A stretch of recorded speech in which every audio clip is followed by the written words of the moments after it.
Corner kick here for Sporting Kansas City. It's their second of the game. This one's whipped in, the flick header's in the corner! That was fun. That was a super fun game because Austin, I think, was second in the table at the time. They were unbeaten at home. They served a great ball, and I just jumped up. Didn't really think about it. I was way outside the frame of the goal. I tried to just look it on, and it went in, and kind of blacked out after that point, started going nuts, but that was awesome. I loved that. Cielo Tschantret scores, and Sporting Kansas City, 2 quick unanswered goals. They lead it 2-1. Cielo Tschantret. I go by Cielo. Most people just call me Cielo. I was 14. I moved going into my freshman year of high school. So my favorite team's Juventus for sure. Obviously, I have Italian heritage, particularly on my dad's side.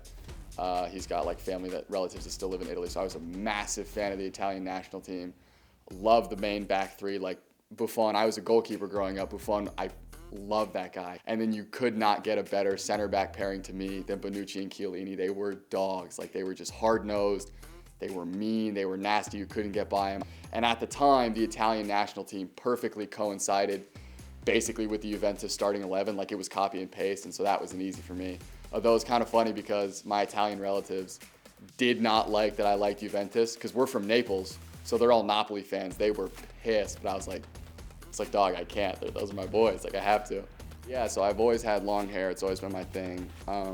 Going into Miami, I had not cut my hair since the previous April, so it was growing for a long time. It was flowing, and I had been in the offseason toying with the idea of getting a buzz cut. So I was like, I kind of want to see what it would look like, and I'd be like, you know what, this would be kind of funny, like little 3-day break between Miami and Palm Springs if I show back up on the plane with a shaved head.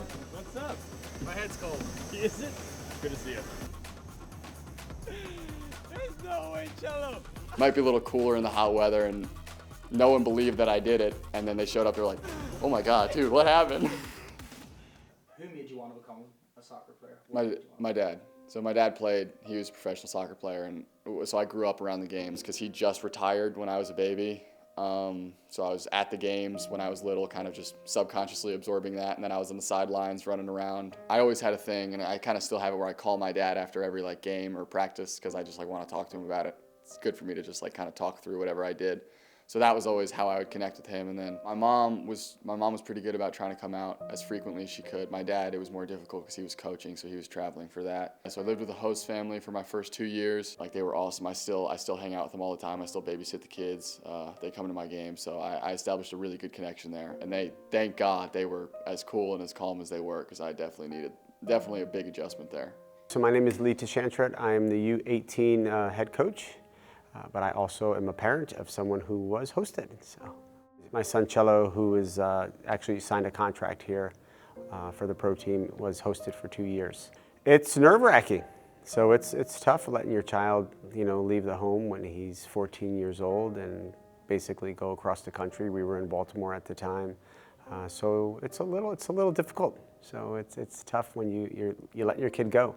So it's always awesome when you have great host families and the communication and stuff like that. Before Cielo moved out, I got to talk to Greg and Taylor. And yeah, so it was a little nerve-wracking, but it was a good experience. Actually, a great experience. I was always a very family-oriented person, so to have to move away from my family was tough. But particularly my first host family, they did a very good job of integrating me into their family, and I think it helped kind of in the ways they gave me responsibilities with looking after the kids and stuff.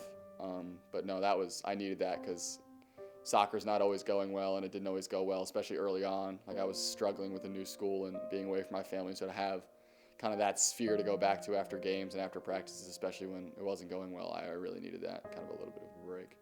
He was really responsible. He was a very good student. He's a good human being, so he has a good head on his shoulders, makes good decisions. So in that regard, I wasn't nervous letting him go. The reservation letting somebody go at 14 is you want to raise your child. He earned it, right? So it wasn't something we gave him. The time he put into the sport itself, and then how he handled himself outside of sports kind of dictated that he earned the fact to make this decision. The one thing I've always tried to do, whether or not I have the armband or not, is lead by example. I always try and work my absolute hardest, do stuff off the field, make sure I come in early, leave late. carry myself in a manner that people can like feel your presence on the field. But I would definitely say that with the armband, there's an added responsibility of like how you're perceived, like controlling anger, controlling emotions, being a calmer guy for some of the younger guys on the team. Like if they're talking to the ref, which I have had bad habits of doing in the time, now it's my job to like calm it down, which is always nice, because having it on my arm is like a reminder of what I'm supposed to represent. Most Sporting KC Academy players are from our Kansas City area, but many come from across the country, and this is where our host families play a vital role. They graciously open up their homes and provide supportive environments that allow players to pursue success on the field and in the classroom. Tonight, we are recognizing the Cole family. They've been a host family since 2024 and currently host a U15 player, Brixton Welsh. Just understanding the program, asking a lot of questions at the beginning to really understand the commitment.